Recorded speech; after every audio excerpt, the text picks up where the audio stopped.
En relación a la anatomía, ya habíamos visto en una anterior clase.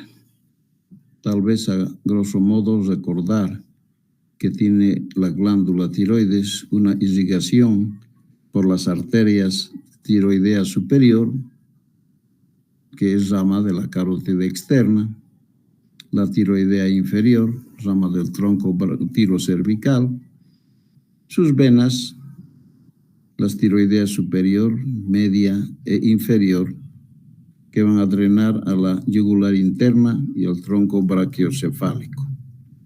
También tenemos los linfáticos distribuidos en grupos a nivel del cuello, en 7 grupos ganglionares que ya hemos visto, así como también los nervios.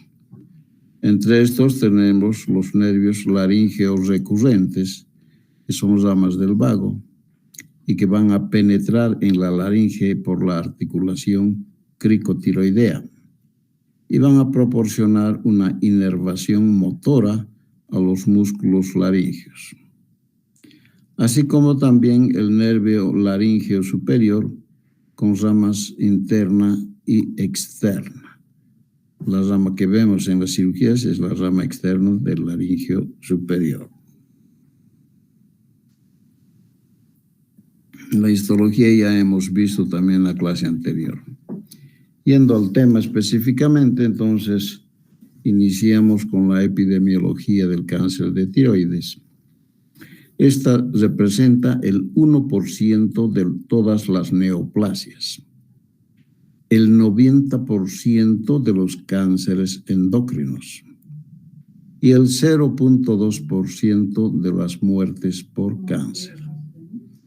Predomina en el sexo femenino. En el hombre, la posibilidad de que un nódulo sea maligno es 3 veces mayor que en la mujer. Aumenta la malignidad en menores de 20 y mayores de 60 años. En un cálculo de números de casos nuevos y de funciones en Estados Unidos, vemos casos nuevos de 13,000 y de funciones de 1,025. Se presenta por lo general como un nódulo frío. La incidencia global de cáncer en un nódulo frío es de 12 a 15%, pero es más alta en menores de 40 años y en los que presentan calcificaciones en la ecografía. Entre los factores de riesgo de esta enfermedad tenemos principalmente la radiación, entre 200 a 300 rads en la infancia. Por diversos motivos, antiguamente se irradiaba a veces hasta adenopatías sin saber el origen. Muchas de estas enfermedades que antes se irradiaban, hoy en día es totalmente prohibido. La radiación externa, como sucedió en el gran accidente de Chernobyl en Rusia, si ustedes recuerdan, hace muchos años causó mucha mortalidad y morbilidad en ese país.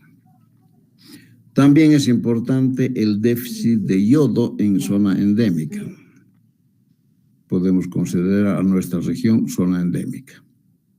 Aumento de la hormona tiroestimulante por varios factores que pudiesen aumentar en forma sostenida la hormona tiroestimulante puede ser un factor de riesgo importante para el cáncer de glándula tiroides. Antecedentes familiares y oncogenes. Relaciones con el síndrome de Gardner, enfermedad de Cowden, de Peutz-Jeghers, ataxia telangiectasia y el CAD, cánceres papilares. Pertenecer a una etnia asiática, ya es muy frecuente esta enfermedad. Luego el género femenino, 3 veces más frecuente que el masculino. Y una edad entre 25 y 65 años. ¿Cuáles serán las bases genéticas? Para el carcinoma papilar de tiroides, tenemos el reordenamiento RET-PTC en el 80%, mutaciones puntuales en el RAS y en el brazo BRAF.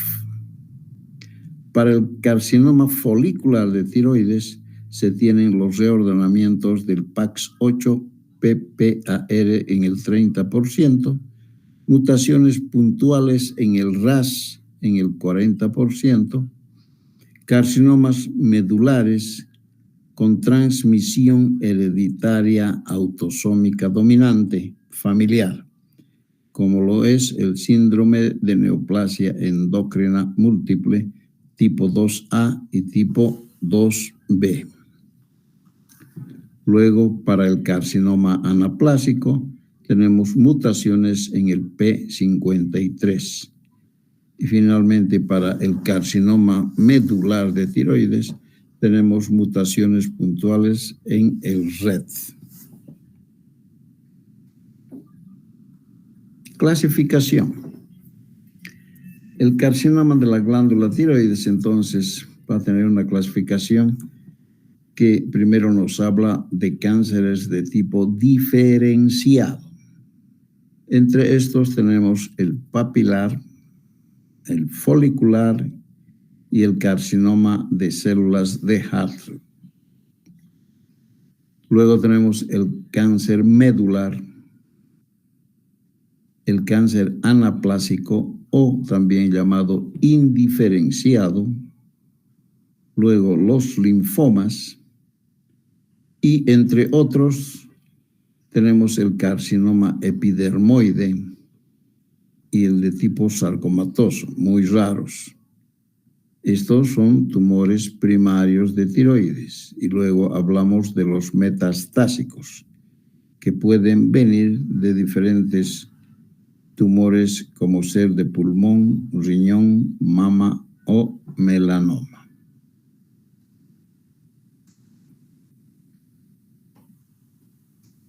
Si nosotros vemos la torta de distribución por la frecuencia de los cánceres de tiroides, encontramos como mucho el más frecuente el carcinoma papilar con un 65%, seguido del folicular en un 19%, el medular en un 5%, el anaplásico con 9% y entre otros llegan apenas al 2%.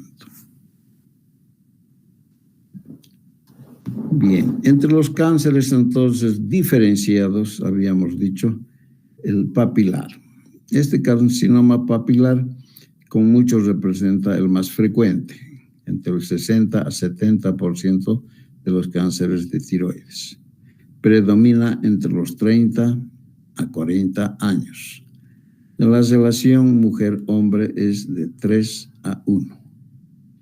Este cáncer se presenta en forma multicéntrica, quiere decir en varios lugares en la misma glándula, entre un 26 a 80% de los casos. Y va a estar asociado a radiaciones, más frecuente en niños, con una mortalidad, vean, muy baja del 3 al 7%. Y que aumenta en mujeres mayores de 50 años o en hombres mayores de 40. Es el de menor agresividad y mortalidad. Dentro de la anatomía patológica va a presentar papilas con eje conjuntivo vascular y además los cuerpos de psamoma. Entre las formas de presentación de este cáncer tenemos los nódulos solitarios en un 85%, un nódulo de menos de 2 centímetros en el 75% y una extensión a estructuras vecinas apenas en entre un 5 a 15%. La diseminación del cáncer papilar lo va a hacer por vía linfática a ganglios cervicales hasta en un 35%. principalmente a las cadenas recurrencial y a la cadena yugular. También puede ser una diseminación hemática, que es rara, hacia el pulmón, cerebro e hígado, en un 1%. La extensión local es rara. La sobreglobal a 5 años en este tipo de neoplasia es del 92%. A 10 años, 89%, y a 20 años, hasta un 83%. La extensión a ganglios linfáticos indica mal pronóstico. Este cáncer papilar, si vemos en imágenes, tenemos una imagen típica de metástasis ganglionares, mostrando acá en la figura 2 nódulos hipoecogénicos, como ven, y redondeados. En esta otra figura, nódulos heterogéneos ovalados con microcalcificaciones. Esto se observa en la ecografía. Y también lesiones quísticas con proyecciones papilares, como ven acá en la figura, desde la pared. Hay proyecciones papilares desde la pared hacia su luz.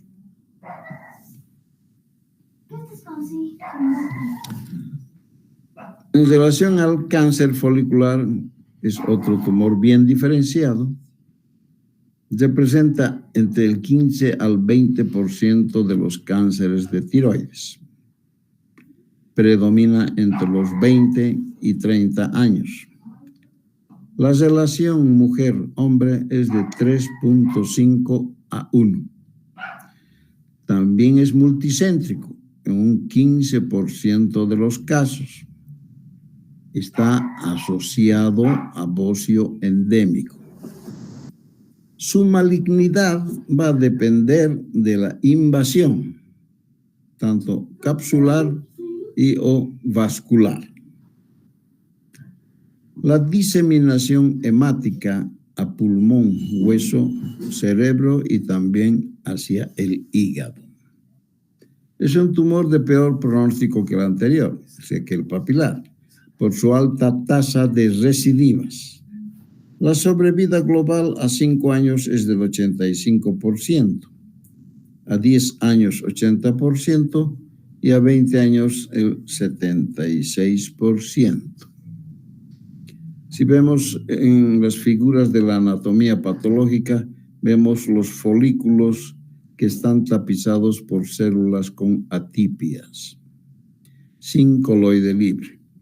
Y en el estudio de microscopía, entonces vamos a ver los grados de invasión vascular y o capsular, como se observa aquí en la figura. ¿No es cierto? Luego tenemos el cáncer de las células de Hartle. Este es un tumor raro, predomina alrededor de los 60 años. Su malignidad depende también de la invasión capsular y o vascular. La diseminación en este tipo de tumor es tanto por vía linfática y también hemática. En cuanto a la anatomía patológica, va a presentar grandes células epiteliales con citoplasma eosinófilo llamados oncocitos. Bien, ¿cómo va a ser la presentación clínica de estos cánceres diferenciados? Todo, como ven en la figura, pueden presentarse como un bocio nodular y eutiroideo, de crecimiento lento y de consistencia dura. Generalmente son asintomáticos. Rara vez producen disfonía, adenopatías satélites, disfagia y cuadros obstructivos respiratorios. Frente a un nódulo tiroideo, vamos a ver que solamente entre el 5 al 10% de los nódulos tiroideos serán malignos a los estudios. Y más o menos el 3% de estos van a ser de menos de 2 centímetros de tamaño. El 16% mayores a 2 centímetros. Y en el 30% serán mayores a 4 centímetros. Todos los nódulos mayores a 1 centímetro, ya sean palpables o no, se deben estudiar. Entre las manifestaciones clínicas, de acuerdo a su presentación, hablamos de criterios de malignidad. Si presenta disfagia, es un criterio de malignidad que llega hasta un 27.3%. Si hay dolor, hasta un 21.7%. Si hay disnea, hasta un 7.7%, y la disfonía en un 0,7 a 7%. Importantes datos clínicos. Considerar el caso de que muchas veces nos encontramos con una adenopatía y no palpamos nada. Entonces se debe pensar en un microcarcinoma de tiroides, el cual se manifiesta de esta manera.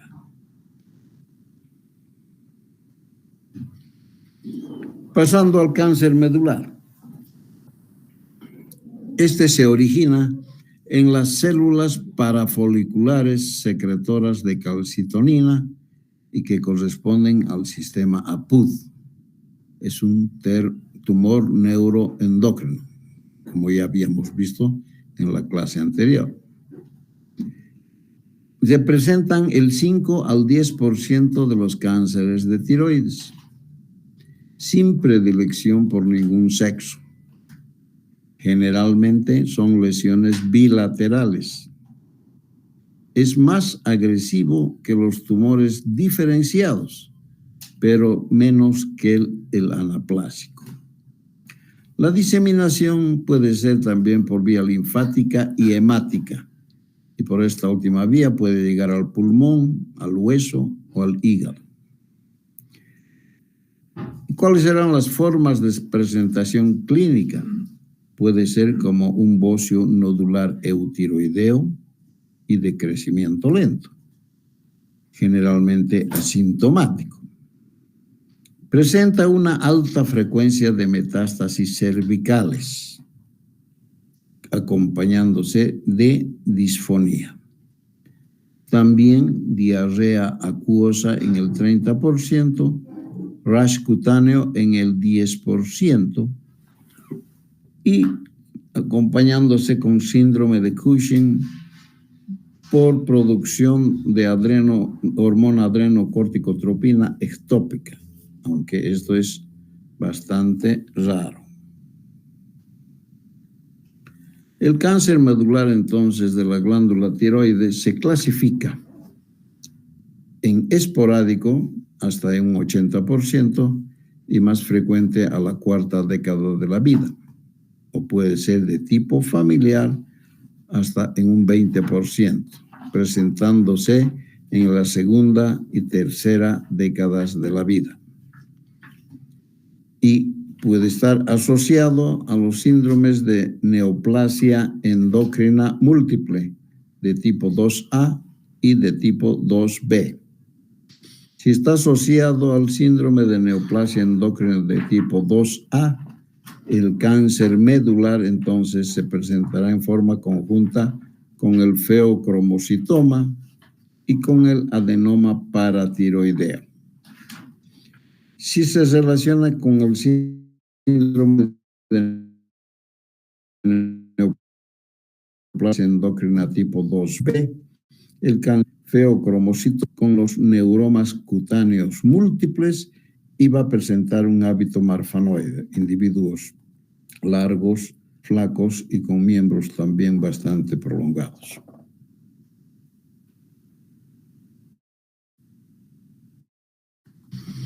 Luego vemos el cáncer anaplásico. Representa entre el 10 a 15% de los cánceres de tiroides. La relación mujer-hombre es alrededor de los 70 años. Y la sobrevida media es de 6 meses. Vean ustedes cómo es de muy mal pronóstico, por eso es anaplásico. Hay invasión precoz de tejidos vecinos y también metástasis ganglionares. La diseminación hemática a pulmón, hueso y cerebro es también frecuente.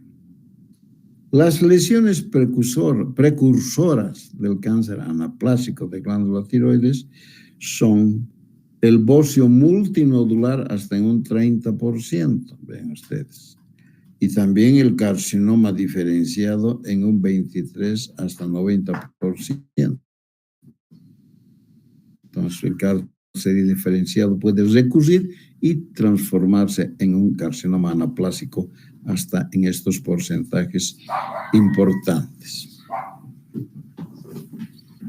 En los estudios microscópicos vemos en este cáncer anaplásico, después de una punción aspiración con aguja fina, esta figura.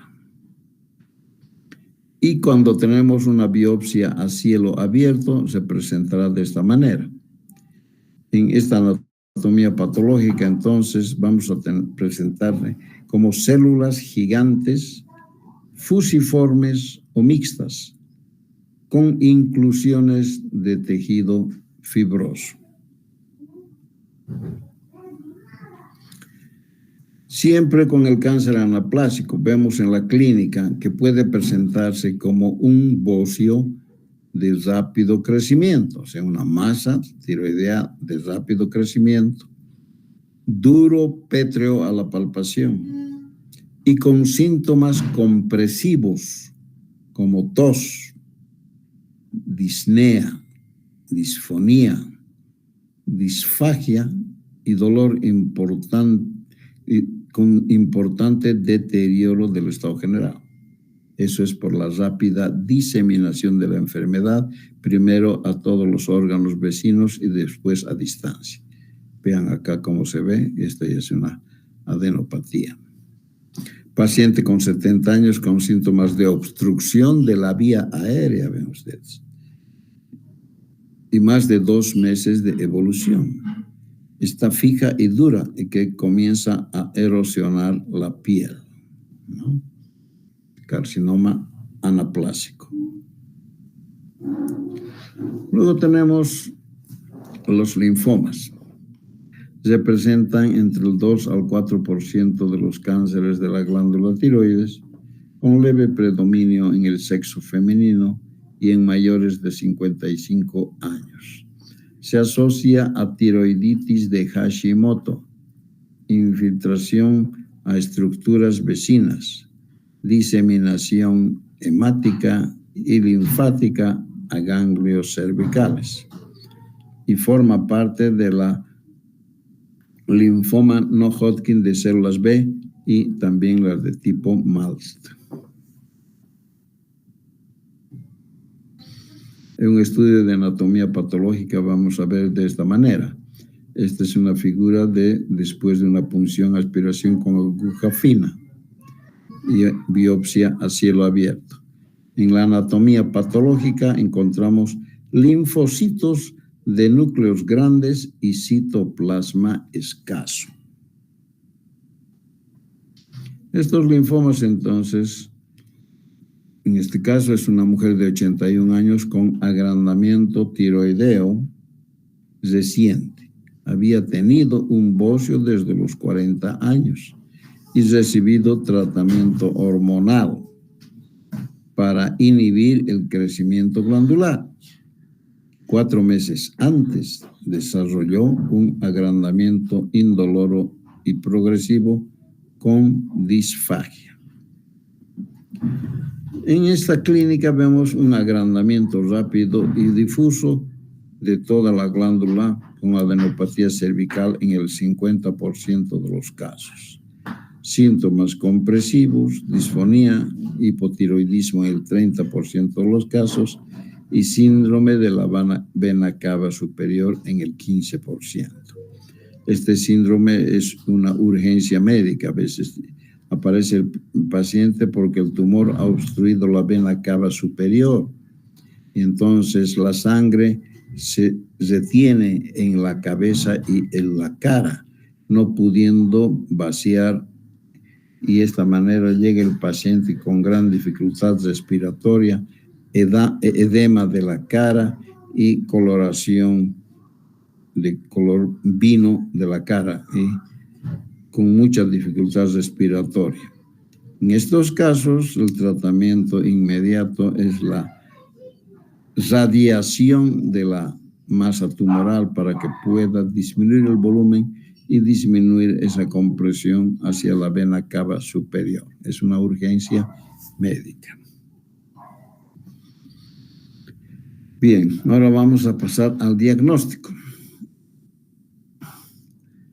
Una alta sospecha clínica de malignidad es cuando tiene el paciente una historia familiar de cáncer medular o neoplasia endocrina múltiple. Cuando hay crecimiento de la lesión en forma rápida. Cuando está fijo a estructuras adyacentes. Cuando está asociado a adenopatías y cuando presenta parálisis cordal.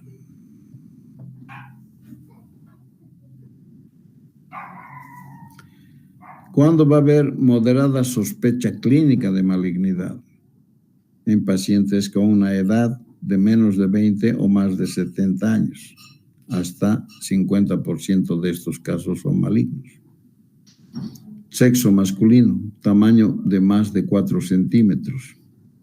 Asociado a sintomatología y con una historia de exposición a radiaciones.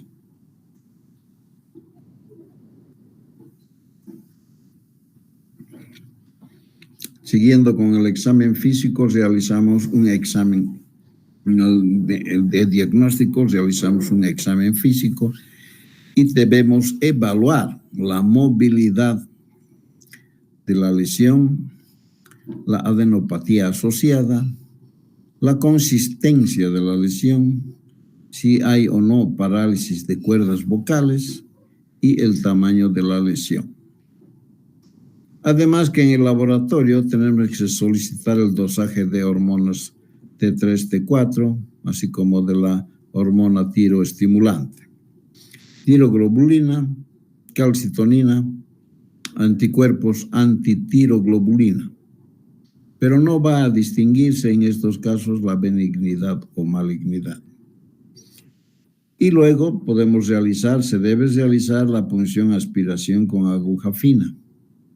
Esto nos va a informar sobre la citología del nódulo. Este método de punción aspiración con aguja fina es sencillo, económico, seguro, sin complicaciones, con una sensibilidad del 65 a 95% y con una especificidad del 70 al 100%. Está limitado este estudio en algunos tipos de cánceres como es el folicular. Entonces, la punción aspiración con aguja fina puede también tener complicaciones. Una de ellas es la siembra en el trayecto de la aguja, que se presenta en el 0.14%. Puede ser también un hematoma por sangrado de algún vaso. O puede llegarse a puncionar la tráquea porque ha pasado de la tiroides. O puede también desarrollar algún grado de infección. Entre sus contraindicaciones tenemos los problemas hemorrágicos, diatesis hemorrágica. Siempre con los métodos de diagnóstico vemos la ecografía. Esta nos va a definir la morfología de los nódulos. Nos va a avisar si los nódulos son únicos o múltiples y si son mayores de 2 milímetros. Distingue áreas sólidas de quísticas. Es útil para guiar la punción con aguja fina y va a aumentar su sensibilidad a más del 98%.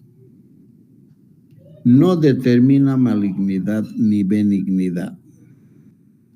Junto con el dosaje de calcitonina, es útil para el screening de cáncer medular en grupos de riesgo. La desventaja de este estudio de la ecografía es que es un operador dependiente. Hay gente más capacitada y otras menos capacitadas para definir todos estos aspectos de la glándula tiroides en la ecografía.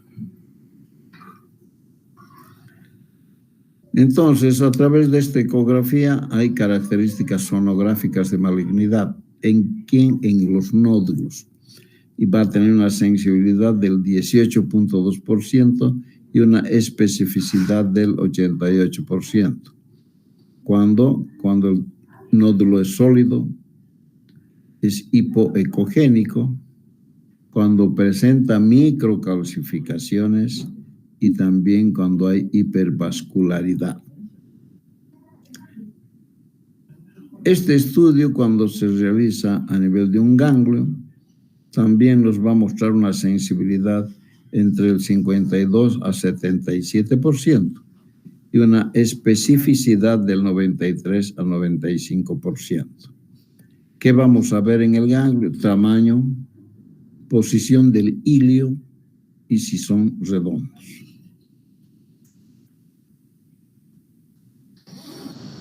Hablando del TIRADS, también nos va a dar una clasificación por estos métodos.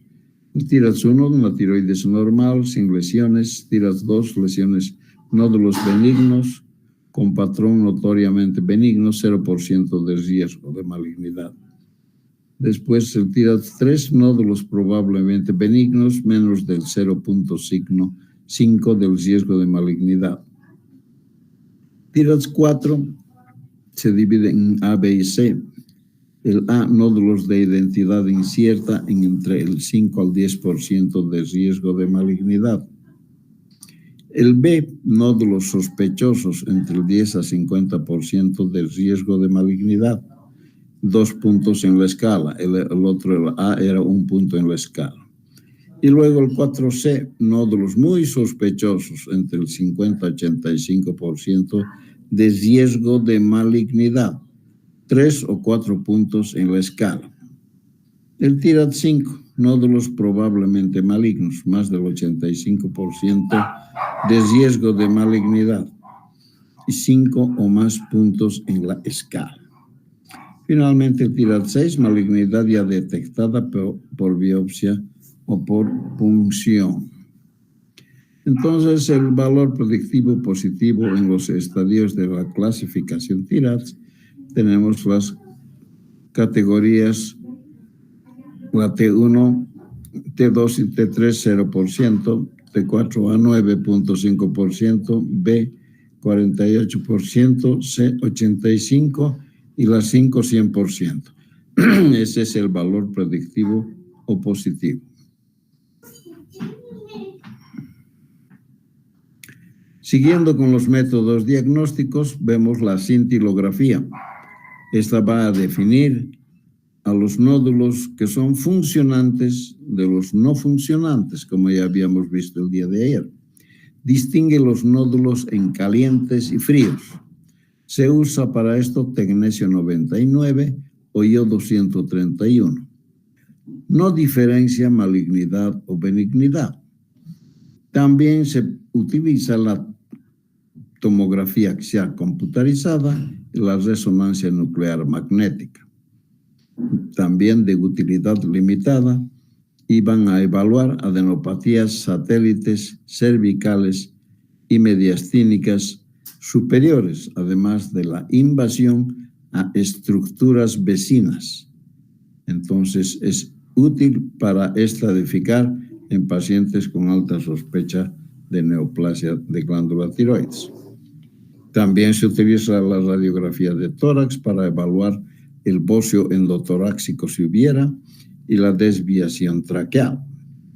También el PET scan, que utiliza a través de la glucosa la forma de descubrir metástasis a distancia. Luego la laringoscopía, muy importante, que se puede utilizar en el preoperatorio como predictor de enfermedad extratiroidea, porque puede haber alguna desviación o parálisis de la cuerda. Y también se utiliza en el postoperatorio para evaluar parálisis de cuerdas vocales. Y esto relacionado también fuera de la enfermedad con la lesión o no del nervio laríngeo recurrente. Y esto vamos a ver este cuadro de diagnóstico en base a la PAF. Cuando se sospecha de benignidad o benigna o negativa, se puede tener lesiones de tipo quístico o sólido. Si son de tipo quístico y hay recurrencia, este paciente puede ir a cirugía o también a observación. Si la lesión es sólida, tiene que ir a una hormonoterapia supresiva con hormona tiroidea y se hace control con ecografía. El seguimiento con ecografía y punción aspiración con aguja fina, ¿no es cierto? Si hay buena respuesta, esto puede ir a observación. Si la respuesta es parcial, se continuará el tratamiento. Y si no responde, irá a cirugía. En lesiones sospechosas o indeterminadas, irán a la cintilografía, nódulos calientes o fríos. Si es caliente, dependiente, irá a hormonoterapia supresiva, de la misma manera. Y si es autónomo, esto va a cirugía. Y los nódulos fríos, ¿no es cierto?, que no se marcan en la gamografía, esos nódulos deben ir también a cirugía. Si la punción no es diagnóstica o es insatisfactoria, puede ir a una segunda punción aspiración con aguja fina y predominantemente guiada por ecografía. Como decíamos, la cintilografía como medio de diagnóstico también. Vemos aquí dibujarse a la glándula tiroides, pero vemos aquí que una parte no se dibuja. Entonces, esta parte corresponde a un nódulo frío y el resto es normal. Entonces, área fría en la parte lateral del lóbulo derecho. Acá vemos igual áreas funcionantes y no funcionantes de un pequeño bocio multinodular. Vemos aquí que no funciona, ¿no?, parte superior. Y aquí mucho más claro.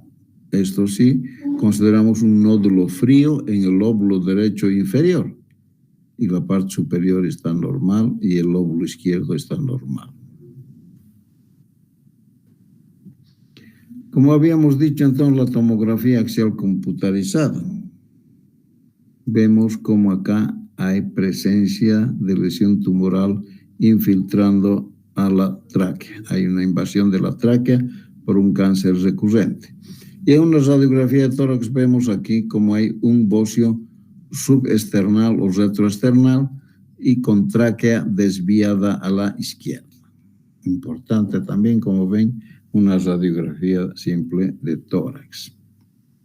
Y luego, teniendo ya el cáncer de tiroides, realizamos la estadificación con el sistema TNM de la Asociación contra el Cáncer. En el T0 no hay evidencia de tumor, T1 menor de 1 centímetro en su diámetro mayor y limitado a la glándula. T2 más de 1 centímetro, pero menos de 4 centímetros, limitado a la glándula. T3, tumor de más de 4 centímetros, limitado a la glándula. Y T4, un tumor de cualquier tamaño, pero extendido más allá de la cápsula tiroidea, se ha salido de la tiroides.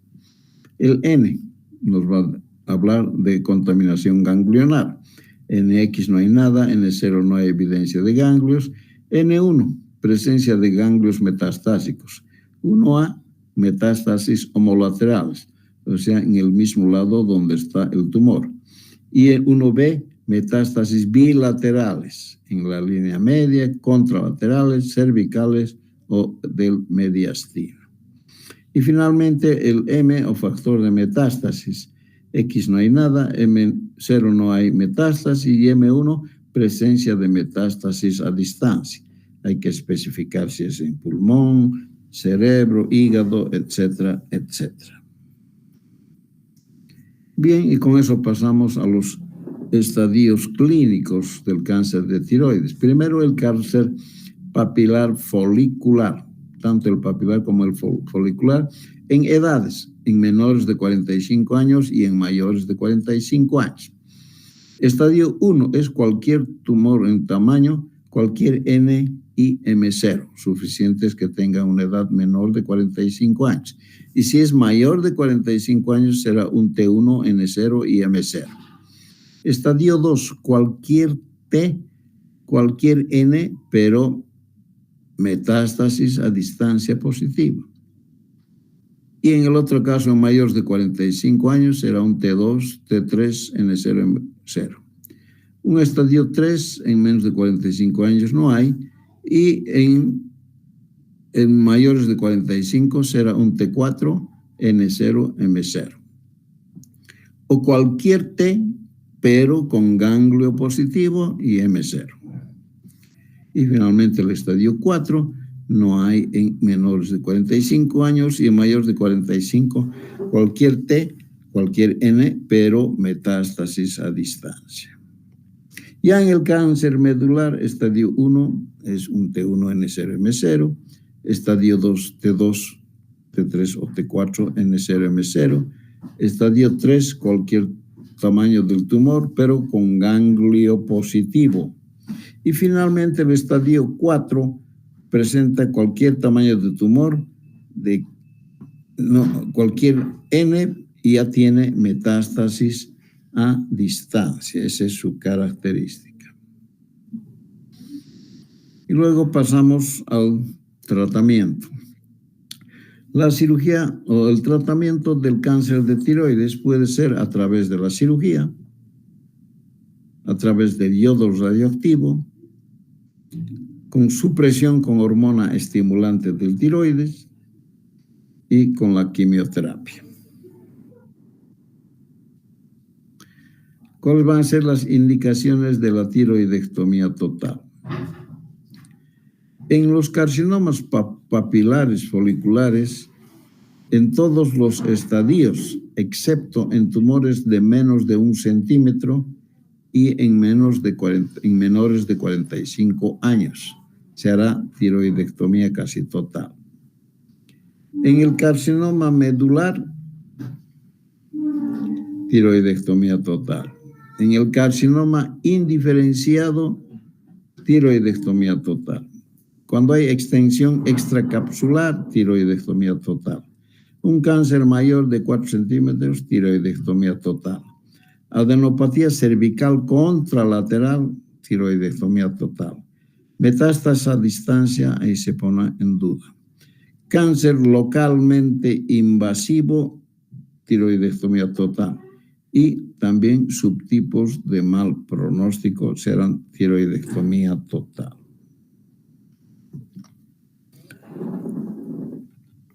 Y luego tenemos la tiroidectomía propiamente dicha. Como ven en la figura, se toma un hilo, puede ser una seda, y se realiza una fijación en el cuello, 2 centímetros por encima de la horquilla esternal, y se va a apretar y se va a marcar de esta manera una línea de concavidad superior, ¿no es cierto? Es el lugar donde nosotros vamos a realizar nuestra incisión de la piel y el tejido celular subcutáneo hasta llegar a la aponeurosis. Luego se levanta el colgajo superior. Vemos a los lados las líneas de las venas tiroideas laterales. Y de esta manera se va llevando el colgajo superior hasta el cartílago tiroides.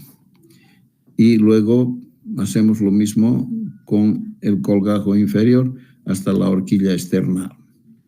Aquí vemos a los lados entonces los músculos, a los lados los músculos esternocleidomastoideos y al medio los esternotiroideos. Y en la parte media está el sitio del ZAFE que hemos dicho, ZAFE de unión de la aponeurosis cervical. Luego incidimos en la parte media, este ZAFE medio, y abrimos. Y vamos a llegar a la hoja media de la aponeurosis cervical. Encontramos lo que se llama la cápsula quirúrgica o falsa. Y de ahí se penetra esto y se va a identificar el tejido tiroideo. Entonces a este nivel se lo libera todas las aponeurosis hacia los lados y se descubre totalmente a la glándula tiroides. Una vez que la hemos descubierto, se va a iniciar la tiroidectomía total. Generalmente lo hacemos primero descubriendo y tomando el pedículo superior derecho, o sea, de la arteria y vena tiroidea superior. Llevamos la glándula tiroides hacia abajo y hacia la línea media y separamos la musculatura. Y de esta manera podemos observar, como se ve en la figura, arteria y vena tiroideas superiores. Y tenemos que tener cuidado con la rama externa del laringio superior que hemos indicado hace un momento, para evitar su lesión. Entonces ahí se va de esta manera, con una pinza ángulos rectos, se va a tomar los vasos tiroideos superiores, como está aquí en la figura, y se los va a ligar. Se toma con dos pinzas superiores y una inferior, y la sección al medio, y luego se realiza su ligadura. Una vez ligada los vasos tiroideos superiores del lado derecho, se estira un poco la glándula hacia abajo y hacia la línea media y vamos a ir descubriendo estructuras que lo más importante es descubrir ahí la glándula y el nervio laringeo recurrente. ¿No es cierto? Entonces lleva la glándula hacia un lado. Y esta glándula es la glándula paratiroides, como ya sabemos, está en la parte posterior de la glándula tiroides. Entonces se debe descubrir y tratar de no lesionar y no retirarla, porque ya sabemos que tiene que ver con el metabolismo del calcio. Aquí está la glándula paratiroides, aquí está el nervio laringeo recurrente y aquí están los vasos tiroideos inferiores que están pasando justo por el lugar donde está el nervio laringeo recurrente, está pasando por el lugar de la rama inferior de la tiroidea inferior, ¿no es cierto? Generalmente pasa entre los dos ramos. Entonces se debe cuidar muy bien y luego seccionar también la tiroidea inferior y de esta manera ya tenemos todo el lóbulo derecho casi listo. ¿No es cierto? Aquí está el nervio, los vasos y luego hemos llegado a la tráquea y podemos seccionar de esta manera a nivel del istmo. Y ahí hemos completado una hemitiroidectomía derecha. O en caso contrario, continuamos para la realización de la tiroidectomía total. ¿No es cierto? Aquí se corta, aquí está la parte del glóbulo piramidal que se ha seccionado. Y luego se realiza la tiroidectomía del lado izquierdo y con eso se completa una tiroidectomía total.